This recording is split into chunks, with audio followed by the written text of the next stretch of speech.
Hallelujah મારા વહાલા ભાઈ બહેનો, આપણે પરમેશ્વરનું વચન સાંભળીએ. નીતિ વચન તેનું 6 અધ્યાય તેનું આપણે 6 કલમથી આગળ વાંચીશું. પરમેશ્વરનું વચન આપણા માટે શું કહે છે? હે આળસુ, તું કીડી પાસે જા, તેના માર્ગનો વિચાર કરીને બુદ્ધિમાન થા. એવું આપણને પરમેશ્વરનું વચન કહે છે. તેને તો કોઈ નાયક, મોકદ્દમ કે હાકીમ નથી, તેમ છતાં તે ઉનાળામાં પોતાના અન્નનો સંગ્રહ કરે છે. હાલેલુયા.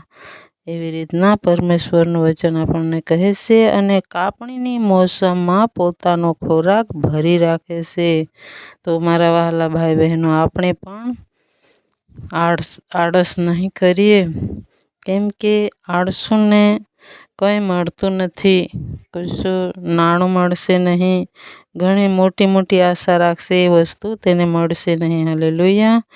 આળસુ આખો દિવસ આમ તેમ ફરે, બેસે ઊંઘે, પણ તેને સારા વાનું કોઈ દિવસ મળશે નહીં. તેને ગાડી નહીં મળશે, બંગલો નહીં મળશે, સારા કપડાં નહીં મળશે, વાપરવાનું નાણું નહીં મળશે, કેમ કે તે આળસુ છે. હાલેલુયા. અને 9મી કલમ કહે છે, હે આળસુ, તું ક્યાં સુધી સૂઈ રહેશે?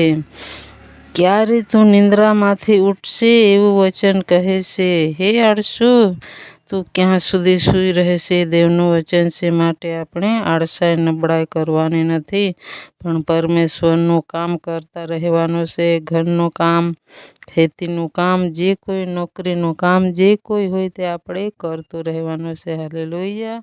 અને 10